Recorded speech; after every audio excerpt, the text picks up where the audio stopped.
everybody. Thank you for joining us for another episode of the Rising Tide Leadership Podcast. Whether you are listening to this podcast or you're watching us on YouTube, we are so glad that you're joining us today. And we encourage you to download the show notes and follow along if you can. My name is Amber Jordan, and I am here with Dr. Michael David Morales, aka Mo. How's it going today, Mo? Hey, what's going on, Amber? I got my full cup of coffee today, and I'm ready to go. So let's do this. Well, Mo, I don't think that we can talk about becoming better leaders without talking about one of the most influential leaders of our time, or really all time, which is Mother Teresa. Now, I think we all know about the work that Mother Teresa did, caring for the sick and the poor. But I'll admit, I didn't know what type of leader she was until I really became a student of leadership. And then I found out she was not just a compassionate, caring person, but she was a powerhouse leader. So she founded her Missionaries of Charity in 1950. And then, as you know, she passed away in 1997.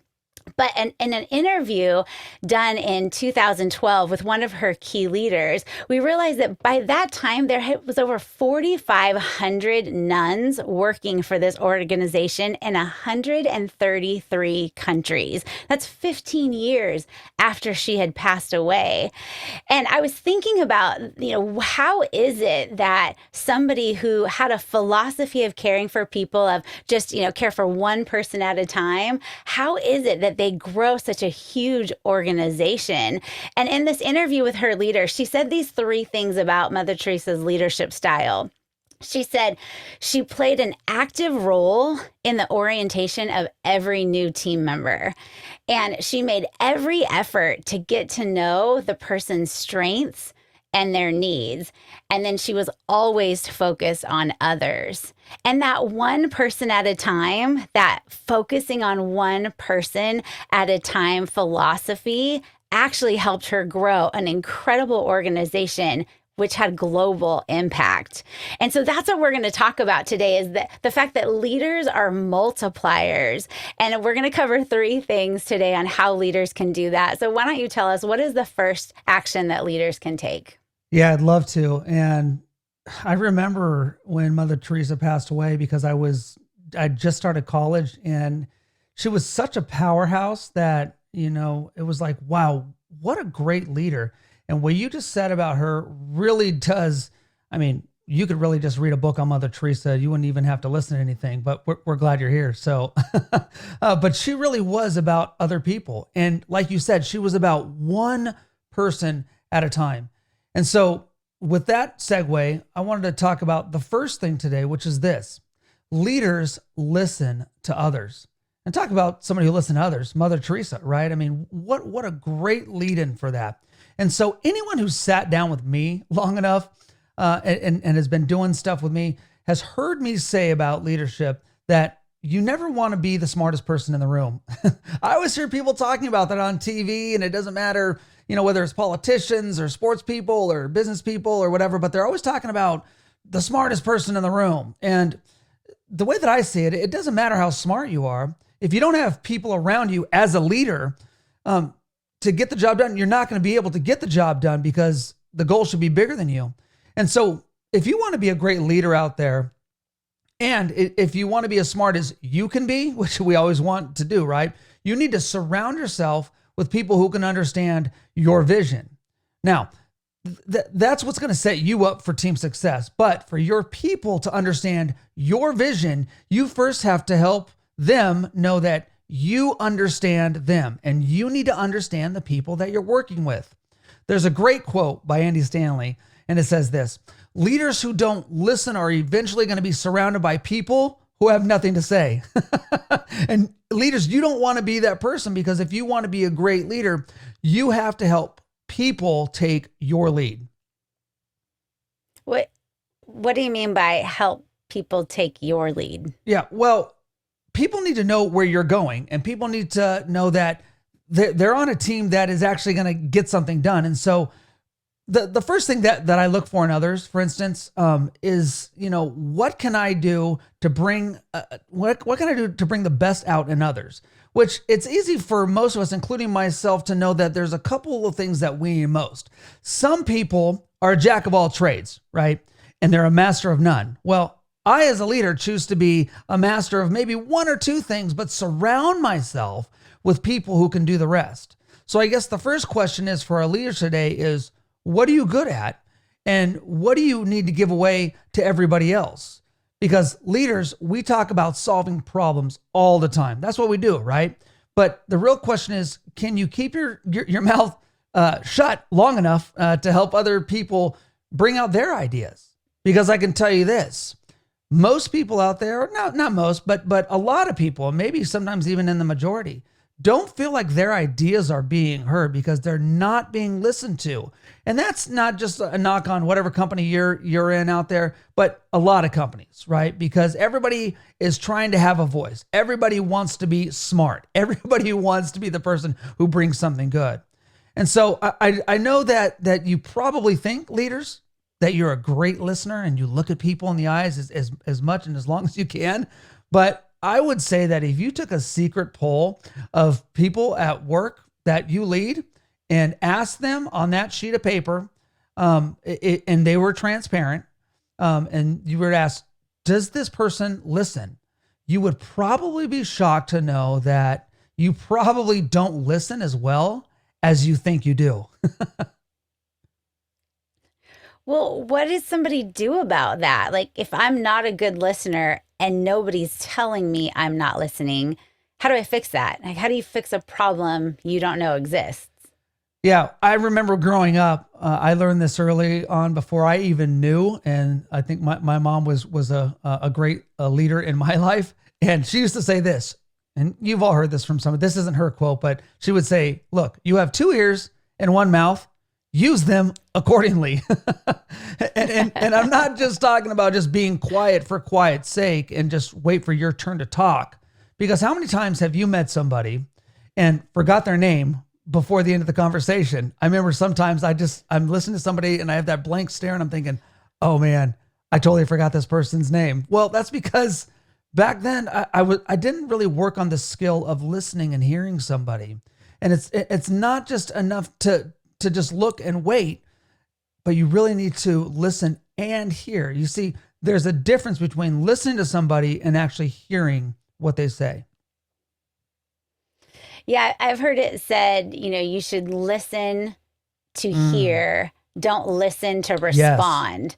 And we get so and we hear somebody start to talk and then we get so engrossed in thinking about what we are going to say in response that we're not even listening to what they're actually saying. Right. And when I deal with decision makers like business owners, team leads, high powered execs, the first thing that I do with them is I ask them, are you asking for genuine input from your people? And you would be surprised. A lot of times they just look at me and just like I hit them over the head with a with a 2x4.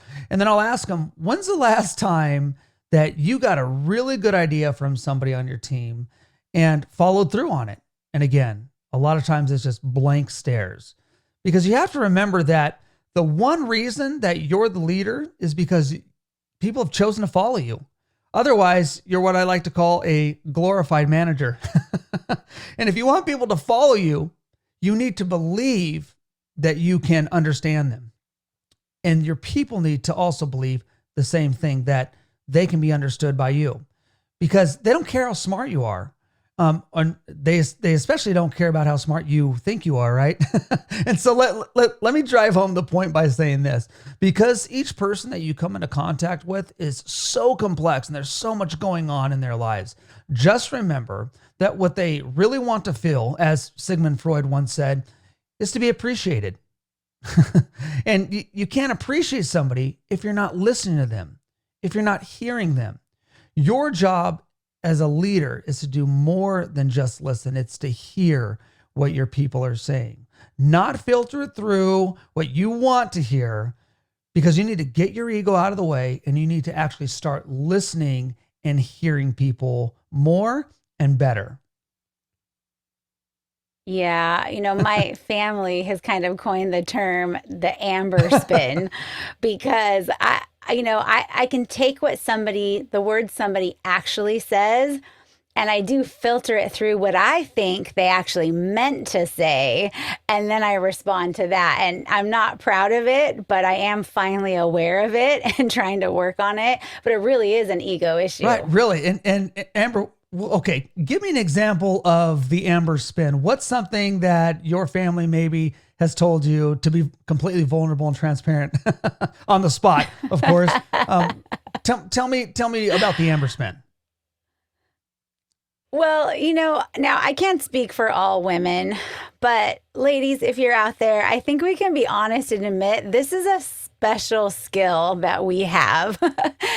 Because, so an example I think would be like if somebody were to say, "Hey, your hair looks really good today."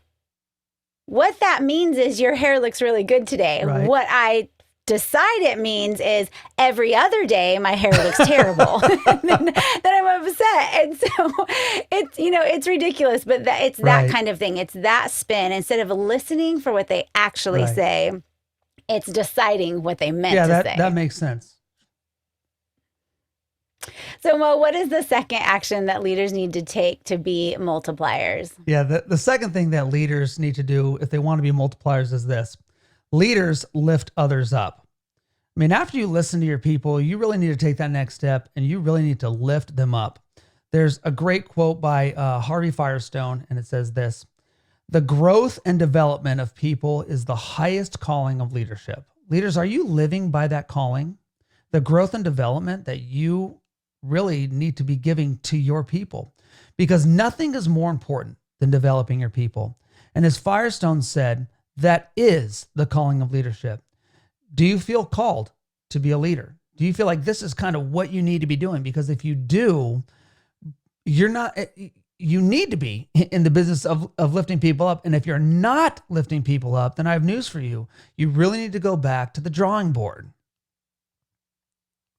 Well, last week we talked about finding the balance between results and relationship. So, how can somebody who's really results driven focus on lifting other people up? Well, let me ask our leaders out there this. When is the last time that you recognized somebody for the great work that they're doing? Right? I mean, we all, we all love financial bonuses and trips to Tahiti and all that other good stuff. But, really, we want to be lifted up. Are you lifting your people up? Because bringing out the best in others is about identifying the good stuff. Blanchard and Johnson say in their book, The 1 Minute Manager, that we've mentioned before, that we need to be catching people doing something right. We're all too familiar and good at catching people doing something wrong, right? I mean, we're all looking for somebody to get something wrong. But when we catch people doing something right and recognize them, whether it's in private and especially when it's in front of their peers, that's going to boost both the individual's morale and the morale of the team. And you watch, when you start to catch people doing something right and good, other people are going to start wanting to jump in and jump on that train. Everybody needs a little bit of recognition. We all love a good pat on the back. Well, I love that phrase, catch people doing something right. And Mo, I'll admit, I actually haven't read The 1 Minute Manager yet. Oh, man. So I think I need to get that on That's my right. list. So, what is the third and final thing that leaders can do to be multipliers? Yeah, the third thing is this, and this one is really important, and it's a little bit complicated, and so we're going to simplify it right here. Leaders lean into others. And I know what you're thinking. I'm the leader of my people, and my people need to respect me, right? That's what you're thinking out there. And if they sense any kind of weakness, it's like chum in the water, and these people are just going to eat me alive like a bunch of sharks. Well, I have news for you. Your people already know your weaknesses, and they are not fooled by what you're trying to do to cover up those weaknesses. And so let me illustrate by saying this. One of the main exercises that I take upper level management execs through all the time is a self-assessment. But that's not the best part, right? Everybody does those. It's really common in consulting and coaching to do that. But following that, I give that very same assessment to the people on their team and have the people on their team assess those leaders on the exact same questions. So if you're not honest about what you're good at and what you're bad at, trust me, I'm going to know really fast by listening to what your people say about you, because they know.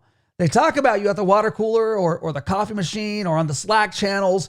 Your people are not dumb. They know. Yeah. Well, Andy Stanley says that the higher you get up in a company or organization, the further removed from reality you actually are. Yeah, and that's absolutely right. Imagine if you continue to move up the ladder of success, which I really hope that everybody out there, that's part of your aspirations, right? You want to move up the ladder so that you can influence more people. You don't want to move up so that you can be better and get more recognition, but you want to be able to help more people. And so if you're striving for that, whether you're trying to increase your own leadership abilities or your skills, never forget where you came from or who you are, which is what my dad always used to tell me. And it was a great lesson for my dad always to bring me down and to really humble me at times, because my dad was somebody who was great at relationships. And to the day he died, the people that would speak about him would talk about the relationship that they had with my father. And it's all about relationships, right? I mean, that's what great leaders do. And in fact, Amber, to further your point, John Maxwell wrote a book called The 5 Levels of Leadership. And I know we've talked about it before, but I'm gonna plug it again. And in this book, he says that as you increase your leadership abilities and as you start from the bottom level or level 1, and you move up to the next level, level 2 and above, you never get rid of working in the levels below. You're always there. When you move from level 1 to level 2, you're still on level 1 for the rest of your life in some capacity. When you move from level 2 to level 3, you're still now at level 2 and level 1. And we keep adding those people of influence at those levels in our lives. So if you end up becoming, for instance, a level 4 leader, which would be incredible if you can become a level 4 leader in your life, you're always going to be working in some capacity in your company at the 3 levels under that. And probably with several people on each level, because people need different things from you. Remember, we've talked about before that we need to treat every relationship as an individual relationship, just like Mother Teresa did, right? You're never too good. You're never too good to leave a level of leadership. And I always remember that. In fact, it just makes it more difficult for you, which, to your point, Amber, is why so many executives are removed from reality at some point in their climb, right? And that's why the best thing that comes out of the self-assessment exercise that I take people through is that I hope leaders at some point realize that they need to lean into others, and they can do that by leaning on others. We need to lean on people, right? We need to figure out what we do really well and then lean on our team for the other stuff, the things that we're not very good at, which leaders, I know you think you're good at everything, but you're only good at maybe 1 or 2 things. And your team is like, I wish my leader didn't think that he or she was so good at these things, because they're not. And if they just let me do it, I could do so many cool things for the company. You need to let your people do that. And when you do that, you're going to start making big changes and in a positive manner. Remember, leaders who strive to bring out the best in others also need to lean on those people and get them to excel at what they do. Now, of course, leaning on others is just part of the leaning into others, right? And we're actually going to go more into depth on that in a podcast coming up here in the future. But the reason that you want to have this part of your business leadership model is that you will make sure that you never expire in the shelf life in being a leader. You will always be fresh. Every obstacle needs to be seen by new angles, and you can't do that until you employ the thoughts and resources around you, which are your people. They know those problems. They are waiting for you to ask for their input, right? That's, again, why we need to listen to people. You can only think one way, leaders. I mean, you've only got one way of doing things. I mean, you try to have different ways of seeing things from other ways, but the best way to do that is through your people. Keep your team diverse in thought, and I promise you this, that the more voices that you have speaking into the problems and concerns on your team, the better you're going to be, and the better you're going to be able to navigate and see new possibilities. I think this statement, you can only think one way, is really significant because we've all heard people say, I need to get away and look at this from different perspectives or different angles. And I'm not saying you shouldn't take some time, but if you really want to see things from different angles and different perspectives, if you're really insisting on finding the best possible solution, not just being the one with the solution, we've got to surround ourselves with people that think different than us, that can see things from a different perspective. And that's really key. And I think, we mentioned ego earlier, like that's another big ego issue I don't need to be the person to have all the answers. I need to surround myself with the best minds to look at all of the possibilities. So that's a really good reminder for all of us. Yeah, and Amber, can I say this? But before we move on, when we get away, I love that you said, it is important to get away, right, and see things from a different angle. But why not just get those people, right, in your organization to give you those different angles that already exist? They are already right there. They are waiting, and I'm telling you, all that weekend that you're trying to schedule in and get your family to kind of give you just a little bit more time away so that you can work on these business issues and all the things that you need to get ready to do so that you can make those happen. You can just go to your business tomorrow. You can go to your company tomorrow and say, hey, I need to see this from a different angle. How can I see that? And I'm telling you, when you are genuine about it, people are they're going to love it. They're waiting. They want to help in the process because they want to see the company get better and they want to get better. Yeah, it's just a philosophy switch of not being the one who has the answers, but being the one that brings out the answers that are already in your people and giving them an opportunity to do what they're best at. So as we end this episode, Mo, what are your final thoughts for our leaders today? Yeah, leaders, if you want to be multipliers, you need to look at everything around you. And whether it's the productivity or anything else that you need to get done, you need to push your focus outward. Because as leaders, we need to know exactly what is going on at all times. And sometimes we don't know that. And so when we bring other people along and we decide to become those multipliers of people, we're going to be able to use their goodness, their gifts, the things that they do well, and it's going to make the entire team get better. So leaders, use what's at your fingertips. The best resource that you have, your people. And I'm telling you, people are going to love that you ask them, and they're going to love to help make the company get better. Well, that brings us to the end of this episode. Thank you, everybody, for joining us. We appreciate you spending a few minutes with us today, and we look forward to seeing you next time.